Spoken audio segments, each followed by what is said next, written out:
আলাইকুম। আমি মোহাম্মদ রেজাল আহলাদের আপনাদের সাথে আছি। সুপ্রিয় দর্শক, ১ জুলাই থেকে নতুন পে স্কেল কার্যকর। আলহামদুলিল্লাহ, এটা কিন্তু একটা ভালো খবর। নিউজ 24 এ এটা লিখেছেন সূত্র। সরকারি কর্মকর্তা কর্মচারীদের বহুল প্রতীক্ষিত নবম জাতীয় বেতন কাঠামো পে স্কেল বাস্তবায়নের চাকা অবশেষে ঘুরতে শুরু করেছে। আগামী ২০২৬ ও ২৭ অর্থবছরের প্রথম দিন অর্থাৎ ১ জুলাই থেকে এই নতুন কাঠামো কার্যকর করার নীতিগত সিদ্ধান্ত দিয়েছে প্রধানমন্ত্রী তারেক রহমান। তবে দেশের সামষ্টিক অর্থনৈতিক পরিস্থিতি ও মূল্যস্ফীতির চাপে বিবেচনায় রেখে একযোগে নয়, এই পে স্কেল মাঠ পর্যায়ে আসবে ৩ ধাপে। গত বুধ ও বৃহস্পতিবার সচিবালয়ের মন্ত্রিপরিষদ বিভাগে অনুষ্ঠিত বাজেট সংক্রান্ত উচ্চ পর্যায়ের ধারাবাহিক বৈঠকে এই গুরুত্বপূর্ণ সিদ্ধান্ত নেওয়া হয়। বৈঠক সূত্রে জানা গেছে, টানা দুদিনের এই দ্বিপক্ষীয় আলোচনায় অর্থমন্ত্রী আমির খসরু মাহমুদ চৌধুরী নতুন পে স্কেলের রূপরেখা, খাত ভিত্তিক বরাদ্দ এবং জাতীয় রাজস্ব বোর্ড এনবিআর কর আরোহণের সার্বিক চিত্র প্রধানমন্ত্রীর সামনে তুলে ধরেন। সব দিক পর্যালোচনার পর প্রধানমন্ত্রী নতুন বেতন কাঠামো চালুর বিষয়ে চূড়ান্ত সবুজ সংকেত দেন। আসলে আপনারা জানেন যে এই পে স্কেল নিয়ে অনেক আলোচনা সমালোচনা হয়েছে এবং এমনকি সরকারি কর্মকর্তা কর্মচারীরা তারা কিন্তু অনেক এটা নিয়ে মিছিল করেছেন, মিটিং করেছেন, সমাবেশ দিয়েছেন, মহাসমাবেশ দিয়েছেন। যাই হোক, অনেক তারা চেষ্টা চালিয়ে গেছেন। তবে অর্থ মন্ত্রণালয়ের উচ্চ পর্যায়ে কর্মকর্তার নাম প্রকাশ না করার শর্তে গণমাধ্যমকে বলেন, প্রধানমন্ত্রী আগামী ১ জুলাই থেকে নতুন পে স্কেল বাস্তবায়নের স্পষ্ট নির্দেশনা দিয়েছেন। ফলে জুলাই থেকে সরকারি চাকরিজীবীরা নতুন কাঠামোতে বেতন পাবেন, এ নিয়ে এখন আর কোনো সংশয় নেই। অর্থমন্ত্রী আসন্ন বাজেটের বক্তৃতার খসড়াতেও এই ধাপে ধাপে বাস্তবায়নের পুরো কর্মপরিকল্পনাটি অন্তর্ভুক্ত করা হয়েছে বলে ওই কর্মকর্তা নিশ্চিত করেছেন। এটা কিন্তু সত্য কথা। আসলে প্রধানমন্ত্রী কিন্তু বলেছেন যে আমরা হয়তো বা একসাথে এই সরকারি পে স্কেলটা আমরা দিতে পারবো না, এটা আমরা ধাপে ধাপে বাস্তবায়ন করার চেষ্টা করব। কারণ বর্তমানে বাংলাদেশের আসলে অর্থনৈতিক খুবই একটা খারাপ পর্যায়ে আছে। এশিয়া মহাদেশের মধ্যে, দক্ষিণ এশিয়ার মধ্যে বাংলাদেশের অবস্থা খুবই একটা খারাপ অবস্থা, এটা বাস্তব।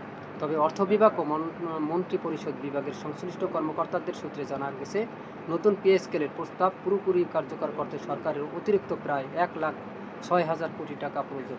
বিশাল এই ব্যয়ের চাপ সামাল দিতেই সরকার কৌশলগতভাবে ধাপে ধাপে এগানোর সিদ্ধান্ত নিয়েছে। আগামী অর্থবছর থেকে নতুন বেতন কাঠামোর অধীন কর্মকর্তা কর্মচারীদের বর্ধিত মূল বেতনের ৫০% কার্যকর করা হবে। এর জন্য আসন্ন বাজেটের ৩০,০০০ কোটি টাকার বেশি অতিরিক্ত বরাদ্দ রাখার প্রাথমিক প্রস্তুতি সম্পন্ন করা হয়েছে।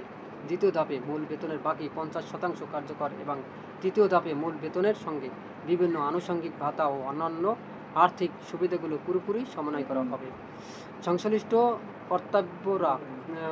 কর্মকর্তারা মনে করছেন, ৩ বছরের এই ধাপে ধাপে বাস্তবায়নের সিদ্ধান্তর ফলে দেশের সামগ্রিক বাজারে মূল্যস্ফীতির উপর নতুন করে কোনো চাপ পড়বে না এবং সরকারের নগদ অর্থায়নের ব্যবস্থাপনাও অনেক সহজ হবে। এর আগে সার্বিক অর্থ সচিব জাকির আহমেদ খানের নেতৃত্বাধীন ২৩ সদস্যের বেতন কমিশন গত ২১ জানুয়ারি তৎকালীন প্রধানমন্ত্রী ডক্টর মোহাম্মদ ইউনূসের কাছে এই সংক্রান্ত চূড়ান্ত প্রতিবেদন জমা দিয়েছিল। বর্তমানে দেশের প্রায় ১৪ লাখ কর্মরত সরকারি কর্মচারী এবং ৯ লাখ পেনশনভোগীদের বেতন ভাতা মেটাতে সরকারের বার্ষিক ব্যয় হয় প্রায় ১,৩১,০০০ কোটি টাকা। তবে মঙ্গলবার সূত্রে জানা গেছে, ৩ অর্থবছরে পুরো বেতন কাঠামো বাস্তবায়ন করা যেতে পারে। এর মধ্যে ২০২৬-২০২৭ অর্থবছরের ১ জুলাই থেকে নতুন বেতন কাঠামো বর্ধিত মূল বেতনের ৫০% ও ২০২৭-২০২৮ অর্থবছরে বাকি ৫০% দেওয়া হতে পারে। আর ২০২৮-২০২৯ অর্থবছরে যুক্ত হতে পারে ভাতাগুলো। মূল্যস্ফীতির ওপর চাপ কমাতে এবং সরকারি অর্থায়ন সহজ করতে ধাপে ধাপে বাস্তবায়নের সিদ্ধান্ত নেওয়া হয়েছে বলে জানা গেছে। দেখেন, আসলে এটা কিন্তু সরকারি কর্মকর্তা কর্মচারীদের জন্য একটা কিন্তু বিশাল একটা ভালো খবর, খুশির খবর। কারণ আপনারা জানেন যে এই মূল্যস্ফীতির উপর যে চাপ কমাতে সরকারি অর্থায়ন সহজ করতে ধাপে ধাপে বাস্তবায়নের সিদ্ধান্ত নেওয়া হয়েছে, এটা কিন্তু একটা ভালো সিদ্ধান্ত করেছে। তা নাহলে সরকার একাত্রে দিতে আসলে পারত না। যাই হোক, সরকারি চাকরিজীবীদের জন্য নতুন বেতন কাঠামো বাস্তবায়ন করতে ৬,০০০ কোটি টাকা এবং পেনশনারদের জন্য অতিরিক্ত প্রায় ২৫,০০০ কোটি টাকার প্রয়োজন হবে। অন্তর্বর্তীকালীন সরকার গত বছর জাতীয় বেতন কমিশন গঠন করে, যারা গত ২২ জানুয়ারি সরকারের কাছে প্রতিবেদন জমা দিয়েছে। এতে সরকারি চাকরিজীবীদের বেতন ভাতা গ্রেড বেঁধে ১০০ থেকে ১৪৭% বাড়ানোর সুপারিশ করা হয়েছে। বেসামরিক প্রশাসন, জুডিশিয়াল সার্ভিস ও সশস্ত্র বাহিনীর বেতন কাঠামো পুনঃ বিশ্লেষণ করে চূড়ান্ত সুপারিশ তৈরির জন্য সম্প্রতি মন্ত্রিপরিষদ সচিবের নেতৃত্বে একটি উচ্চ পর্যায়ে কমিটি গঠন করা হয়। কমিশন ও কমিটির খসড়া অনুযায়ী সরকারি চাকরির গ্রেড আগের মতোই ২০টি বহাল থাকছে, তবে সর্বনিম্ন মূল বেতন ৮,২৫০ টাকা থেকে বাড়িয়ে ২০,০০০ টাকা এবং সর্বোচ্চ মূল বেতন ৭৮,০০০ টাকা থেকে বাড়িয়ে ১,৬০,০০০ টাকা করার জোর সুপারিশ রয়েছে। এই কাঠামো অনুমোদিত হলে গ্রেড বেঁধে কর্মচারীদের বেতন ১০০ থেকে ১৪০% পর্যন্ত বৃদ্ধি পাবে।